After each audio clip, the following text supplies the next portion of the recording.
ನಮಸ್ಕಾರ ಸ್ನೇಹಿತರೆ, ನಾನು ನಿಮ್ಮ HR ಮಂಜುನಾಥ್. ಇವತ್ತು ನಮ್ಮನೆ ತೋಟದಲ್ಲಿದ್ದೀವಿ. 24ನೇ ತಾರೀಕು ಏಪ್ರಿಲು, ಗುರುವಾರ ಬೆಳಗ್ಗೆ.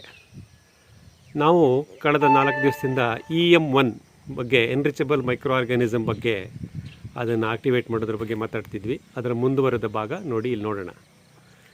ಇಲ್ಲಿ ನೀವು ಗಮನಿಸ್ಬೋದು, ನಾವು EM1ಅನ್ನು 10 ಲೀಟ್ರ್ ನೀರಿಗೆ ಬೆಲ್ಲ ಹಾಕಿ ಅದಕ್ಕೆ ದ್ರಾವಣ ಕರಗಿಸಿದ್ವಿ.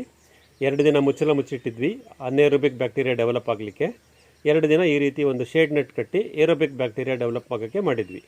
ಈಗ ಇದನ್ನು ತೆಗಿಯೋಣ.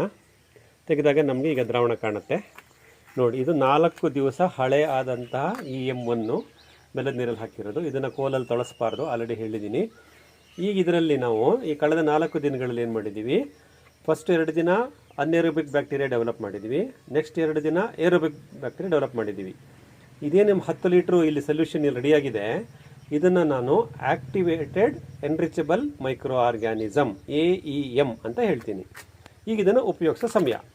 ಈಗ ನಾವೇನು ಮಾಡೋಣ ನೋಡಿ, ಇಲ್ಲೊಂದು ಬಕೆಟ್ ಇದೆ. ಈ ಬಕೆಟಲ್ಲಿ ನಾವು ಸುಮಾರು ಒಂದು 10 ಲೀಟ್ರಷ್ಟು ಶುದ್ಧವಾದ ನೀರು ಇಟ್ಕೊಂಡಿದ್ದೀವಿ. ಈಗ ಈ AEMನ 1 ಲೀಟ್ರಷ್ಟು ತಗೊಳ್ಳೋಣ ನೋಡಿ. ನಮ್ಮದು ಟಬ್ಬಲ್ಲಿ ಸುಮಾರು 1 ಲೀಟ್ರಷ್ಟು ತಗೊಳ್ಳೋಣ. ಅದನ್ನು ಈ 10 ಲೀಟ್ರಿಗೆ ಮಿಕ್ಸ್ ಮಾಡೋಣ, ಆಯಿತಾ?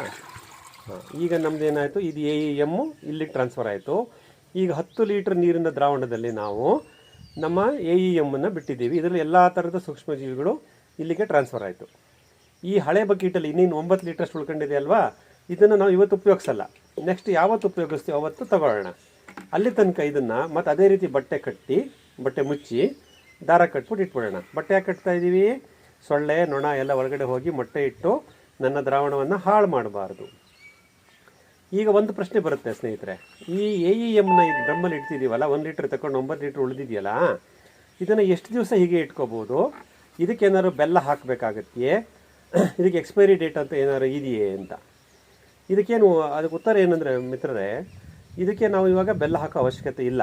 ಸ್ವಾಭಾವಿಕವಾಗಿ ಅಲ್ಲೇ ಬ್ಯಾಕ್ಟೀರಿಯಾಗಳು ಡೆವಲಪ್ ಆಗ್ತಾ ಇರ್ತವೆ, ಆ ಸೈಕಲ್ ಡಿಸ್ಟೆಬ್ಲಿಷ್ ಆಗಿರುತ್ತೆ. ಉದಾಹರಣೆಗೆ ನಾವು ಇನ್ನು ಒಂದು ತಿಂಗಳವರೆಗೂ, ಒಂದು 3 ವಾರದ ಕಾಲ ನಾವು ಈ AEMನ ಹಾಗೆ ಆ ಡ್ರಮ್ಮಲ್ಲಿ ಇಟ್ಕೊಂಡಿರೋಣ. ನೆಕ್ಸ್ಟ್ ಈಗ ನಾಳೆ ಬೆಳಗ್ಗೆ ನನಗೆ ಬೇಕಾ ಮತ್ತೆ ಬರ್ತೀನಿ, ಒಂದು 10 ಲೀಟ್ರ್ 20 ಲೀಟ್ರ್ ನೀರಿಗೆ ಅರ್ಧ ಲೀಟ್ರ್ 1 ಲೀಟ್ರ್ AEM ಹಾಕೋತೀನಿ, ಬಳಸ್ಕೊತಿರ್ತೀನಿ. ಸಪೋಸ್ 20 ದಿವಸ ಆದಮೇಲೂ ಅಥವಾ 3 ವಾರ ಆದಮೇಲೂ ನನಗೆ ಆ AEM ಬಳಕೆ ಆಗಲ್ಲ, ನಾನು ಈ ತೋಟಕ್ಕೆ ಬರೋಕ್ಕಾಗ್ತಿಲ್ಲ ಅಥವಾ ನನಗೆ ಅವಶ್ಯಕತೆ ಇಲ್ಲ ಅಂದಾಗ ಒಂದು ಅರ್ಧ kg ಬೆಲ್ಲ ಹಾಕ್ಬಿಟ್ಟು ಇಟ್ಬಿಟ್ಟು ಹೊಟ್ಟೋಗೋಣ. ಇನ್ನೂ 1 ತಿಂಗಳು ಅದ್ರ ಲೈಫ್ ಎಕ್ಸ್ಟೆಂಡ್ ಆಗ್ತಾ ಇರುತ್ತೆ. ಇದರ ಅರ್ಥ ಏನಂದರೆ, AEMನ್ನು ನಾವು ಅದಕ್ಕೆ ತಿಂಗಳಿಗೆ ಒಂದು ಸತಿ ಒಂದು ಅರ್ಧ kg ಬೆಲ್ಲದ ಪುಡಿ ಹಾಕ್ಕೊಂಡು ಸೋರ್ಸ್ ಕಲ್ಚರ್ ಅಂತ ಏನಿದೆ, ಆಕ್ಟಿವೇಟೆಡ್ AEM ಇದೆಯಲ್ಲ, ಅದನ್ನು ನಾವು ಕಾಪಾಡ್ಕೊತಾ ಹೋಗ್ಬೋದು. ಯಾವಾಗ ನಾವು ಬಳಸಬೇಕು ಆವಾಗ ಸುಮಾರು 20 ಲೀಟ್ರ್ ಅಥವಾ 50 ಲೀಟ್ರ್ ನೀರಿಗೂ ಹಾಕೋಬೋದು.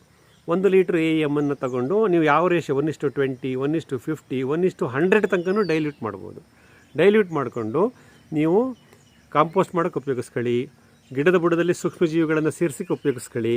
ಇದನ್ನು ಸ್ಪ್ರೇ ಮಾಡಬೇಡಿ. ಯಾವುದೋ ನಮ್ಮದು ಈ AEM ಡೈಲ್ಯೂಟೆಡ್ ಲಿಕ್ವಿಡ್ ಇದೆಯಲ್ಲ ಈ ಕಡೆ ಬಕೆಟಲ್ಲಿ, ಇದನ್ನು ನಾವು ಎಲೆಗಳ ಮೇಲೆ ಸಿಂಪಡಣೆ ಮಾಡಬಾರ್ದು, ನೇರವಾಗಿ ಗಿಡದ ಬುಡಕ್ಕೆ ಸುರಿಬೇಕು. ಈಗ ನಾನು 10 ಲೀಟ್ರ್ ಮಾಡ್ಕೊಂಡಿದ್ದೀನಿ, ಅಲ್ಲಿ ತಗೊಂಡಾಗ 200 ಲೀಟ್ರ್ ಡ್ರಮ್ಗೆ ಹಾಕತ್ತೀನಿ. ಇದನ್ನೇ ಇನ್ನು ಫರ್ದರ್ ಡೈಲ್ಯೂಷನ್ ಆಗುತ್ತೆ, ಅದನ್ನು ರೆಕಾರ್ಡ್ ಮಾಡಿ ನೆಕ್ಸ್ಟ್ ವಿಡಿಯೋದಲ್ಲಿ ತೋರಿಸ್ತೀನಿ. ಇದನ್ನು ನಾನು ಇವಾಗ ನೇರವಾಗಿ ಗಿಡದ ಬುಡಕ್ಕೆ ತಲುಪಿಸ್ತೀವಿ. ಇದು ಮಾಡೋದ್ರಿಂದ ನಮ್ಮ ಗಿಡದ ಬುಡದ ವಲಯದಲ್ಲಿ ಸೂಕ್ಷ್ಮಜೀವಿಗಳು, EMಲ್ಲಿ ಏನು ಸೂಕ್ಷ್ಮಜೀವಿ ಇತ್ತಲ್ಲ ಅದನ್ನೆಲ್ಲ ನಾನು ಸೇರಿಸ್ತಾ ಬರ್ತಾಯಿದ್ದೀನಿ.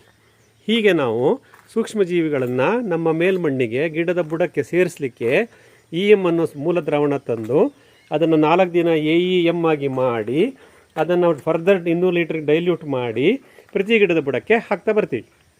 ಈ ಕಾರ್ಯಕ್ರಮವನ್ನು ನಾವು ಈಗ ಮಾಡ್ತಾಯಿದ್ದೀವಿ. ಕಳೆದ 4 ದಿನದಿಂದ ಇದನ್ನೆಲ್ಲ ನೋಡಿದ್ದೀರಾ. ಇದು 4ನೇ ಪಾರ್ಟ್ ಬರ್ತಾ ಇದೆ. ಮುಂದಿನ ಭಾಗದಲ್ಲಿ ನನ್ನ ತೆಂಗು ಮತ್ತು ಅಡಿಕೆ ಗಿಡಗಳಿಗೆ ಇದನ್ನು ಹೇಗೆ ಉಪಯೋಗಿಸ್ತೀನಿ ಅನ್ನೋದನ್ನು ಹೇಳ್ತೀನಿ, ಕೇಳಿಸ್ಕೊಳ್ಳೋರಂತೆ. ಜೊತೆಯಾಗಿರಿ ಮಿತ್ರರೇ.